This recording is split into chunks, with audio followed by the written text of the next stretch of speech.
이번에는 키워드 연관어 추출에 대해서 공부한 거를 한번 요약을 해보도록 할게요.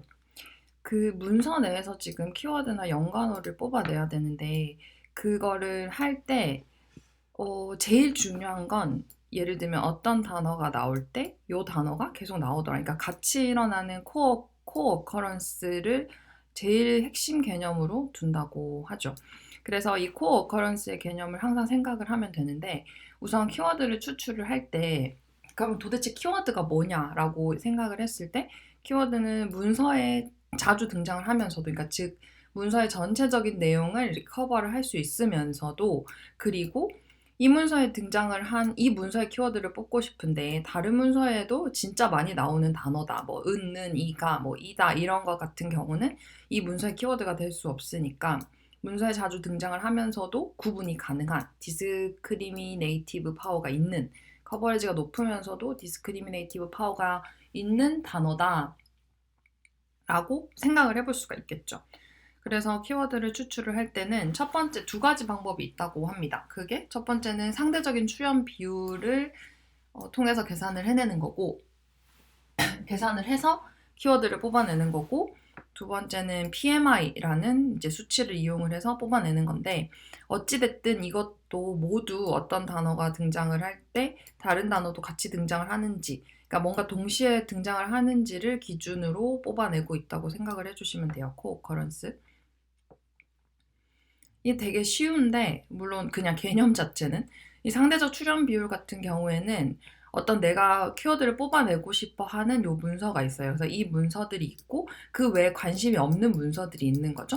그래서 관심 문서에서 어떤 특정 단어가 얼마나 등장을 했는지를 뽑아낼 수가 있겠죠. 여기 단어들을 뽑아낼 수 있잖아요. 그래서 그 단어들이 이제 요 내 문서에서 내가 관심 있는 문서들이 막 있을 테니까 요 문서에서 얼마나 등장을 했는지에 대한 비율이 있고 그리고 내가 관심이 없는 다른 문서들이 있을 거 아니에요. 그 다른 문서, 요 관심이 없는 문서들, 요 관심이 없는 문서들에서 여기서 뽑았던 그 단어가 얼마나 등장을 했는지를 또 뽑아낼 수가 있죠.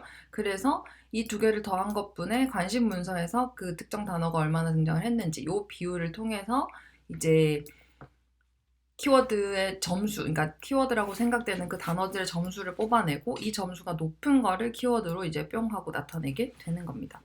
그래서 예를 들면은 내가 2020년 뉴스 기사에서 이 인공지능 어떤 특정 뉴스 기사가 있는데 어떤 단어들을 이제 쭉쭉쭉쭉 다 확인을 할 텐데 그 중에서 인공지능이 이제 여기서 계산되는 단어로 한번 된 시점이라고 보면 된 상황이라고 보면 인공지능이 2020년 뉴스 기사가 내 관심 문서이고 다른 시기의 뉴스 기사가 비관심 문서라고 생각을 해주시면 2020년 뉴스 기사에서 이 단어가 등장하는 비율을 뽑아낼 수가 있겠죠. 그러면은 예를 들면 되게 많을 거 아니에요. 요즘 인공지능이 워낙 핫하니까.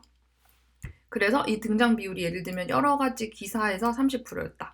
근데 1990년대 뉴스 기사의 등장 비율은 1%였다. 그러면은 31분의 이제 30 이렇게 되는 거죠. 그러면 거의 1에 가깝게 되잖아요. 그렇게 되면 인공지능이 2020년 뉴스 기사의 키워드로 추출될 확률이 높아지게 되는 거죠. 그래서 이런 비율을 계산을 해서 키워드를 뽑아내는 방법이 상대적 출현 비율 방법입니다. 이 방법이랑 똑같이 이용을 해서 이 단어랑 그리고 어떤 다른 단어, 연관되어 있는 단어가 무엇인가를 뽑아낼 때도 이 상대적 출현 비율을 보면 되는데 여기서는 지금 보면은 어떤 특정 단어가 이걸 S라고 하고 내가 그 체크를 해볼 단어를 이제 W라고 하면 어떤 특정 단어가 나올 때 S라는 단어가 나올 때 다 없어졌네. S라는 단어가 나올 때 다른 단어 W가 등장을 하는 비율을 측정을 하는 거죠. 그리고 S가 안 나온 문서에서 W가 등장하는 비율을 측정을 해서 그것도 B로 나타낸 것이 이제 연관어를 뽑아내는데 활용이 되게 되는 겁니다. 뭐 예를 들면 인공지능이라는 단어가 나온 문서에서 뭘 해볼까요? 이번에는 어떤 단어가 좋을까? 뭐 4차 산업혁명, 빅데이터, 뭐 빅데이터란 단어가 등장을 많이 하겠죠. 근데 인공지능이 안 나온 문서에서 빅데이터가 등장하는 비율은 요거보다 좀 낮을 수 있잖아요. 그렇게 되면 인공지능이라는 단어의 연관어로서 빅데이터가 같이 이제 묶여 나오게 되는 거죠. 높은 상대적 출현 비율을 가지는 애들로. 이게 이제 상대적 출현 비율이고 PMI 같은 경우는 포인트 뮤추얼 인포메이션인데 이거는 확률을 이용을 해서 이제 계산을 해내는 건데 이것도 그냥 뭐 이해를 하실 수 있을 거예요. 이게 그냥 설명을 해드리면 예를 들면 x가 일어난 상태에서 y가 일어날 확률이 y가 그냥 일어날 확률과 같으면 사건 x와 y는 독립인 상태이잖아요. 그래서 그거를 요게 1이면은 이 두 사건 x와 y는 독립이다라고 생각을 할 수가 있고 그걸 다시 수치적으로 그러니까 다시 풀어내면 이렇게 바꿀 수가 있습니다. 그래서 보면 이게 1이면은 사건 x와 사건 y는 독립인 거잖아요. 근데 그럼 만약에 얘네 둘이가 연관이 있다. x와 y가 연관이 있으면은 이게 1보다 넘게 되는 거죠.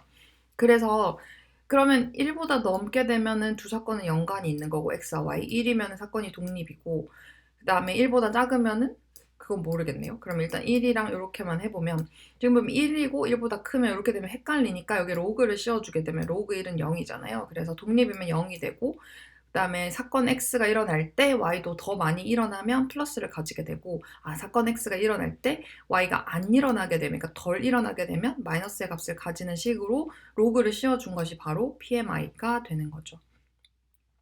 근데 이게 y가 너무 작게 되면 y라는 그 y의 단어가 너무 작게 되면 이 확률 계산을 할 때 되게 값이 튀어버릴 수가 있게 된다고 해서 스무딩 PMI도 있고 이거는 y 스케일을 이제 조정을 해주는 방법들인데 뭐 특정 스레시홀드를 더해준다든지 뭐 자승을 해준다든지 뭐 이런 것들이 있고 그게 아마 이름이 시프티드 뭐 PPMI 뭐 이런 식으로 아마 될 거예요. 저도 지금 여기 안 적어놔서 정확히는 모르는데 PMI를 어쨌든 조금 안 튈 수 있게 바뀌어주는 방법들도 존재를 한다. 그래서 키워드와 연관어를 추출할 때 가장 중요한 개념은 제 생각에 뭐 앞에 수식 이런 거 다 모르더라도 동시에 일어나는 확률이다라고 동시에 일어나는지에 대한 요거를 기준으로 이제 키워드도 추출을 하고 연관어도 추출을 한다. 그래서 뭐 문서들에서 키워드를 추출을 할 때 이 내가 관심 있는 문서가 있고 관심이 없는 문서가 있으면 이 관심 있는 문서에서 단어가 나오는 비율, 관심이 없는 문서에서 단어가 나올 비율을 막 계산을 해서 키워드를 추출을 해내는 거죠. 연관어도 이 빨간 단어가 나왔을 때 이 파란 단어가 거의 항상 같이 나온다. 그러면은 이 빨간 단어의 연관어가 당연히 파란 단어가 되겠죠? 근데 빨간 단어가 나올 때 노란 단어는 거의 안 나온다. 라고 할 때는 이거는 이제 연관어가 안 되게 되는 거죠. 이런 방법을 통해서 코어 어커런스를 통해서 뽑아낸다라는 개념이 제 생각엔 제일 중요한 것 같아요.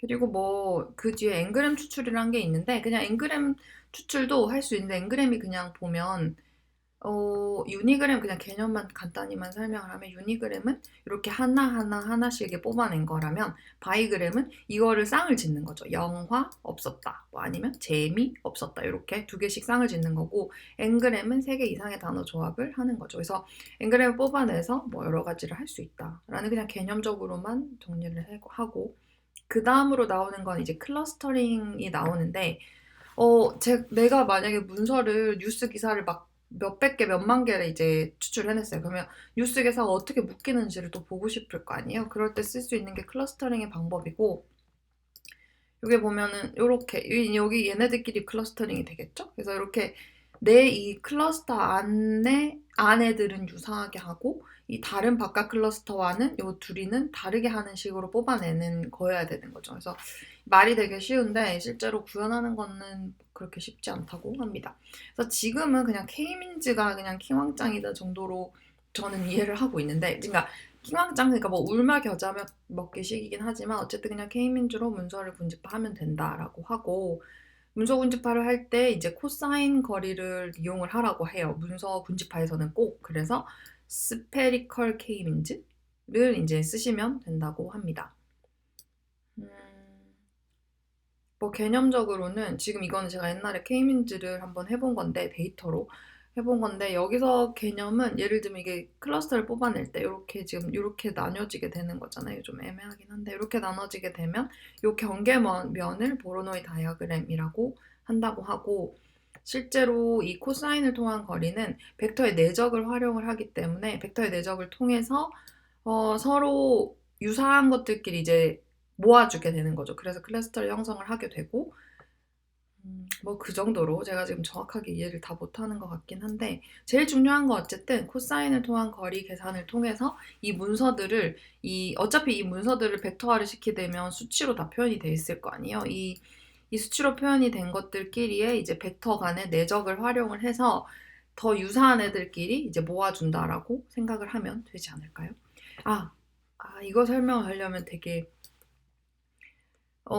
보면 지금 보면 요 정도의 개념만 이해를 하시면 될 것 같아요. 벡터를 내적을 할 때는 그러니까 유클리디안 거리를 사용을 하게 되면 이건 제곱한 다음에 이걸 루트를 씌워버리게 되잖아요. 근데 여기서 벡터의 어떤 코사인 거리를 이용을 하라고 하는 이유는 어떤 벡터 중에 하나라도 등장이 안 한 게 있으면 이제 0이 되는데 이걸 내적을 하게 되면 그 값이 0이 되게 되잖아요. 그렇게 되면 자연스럽게 단어가 동시에 등장해야 이 코사인, 그러니까 코사인 내적을 하게 되면 동시에 등장하는 단어에 대해서 코사인 값이 커지게 되기 때문에 이 코사인을 통한 거리를 사용을 하라라고 하는 거죠. 유클리디안 거리 같은 경우는 얘가 0이더라도 그냥 이 수치에 여기가 그냥 존재를 하게 되면 뭐 2라는 값을 가지게 되면 이건 그냥 그대로 2가 되게 되는 거죠.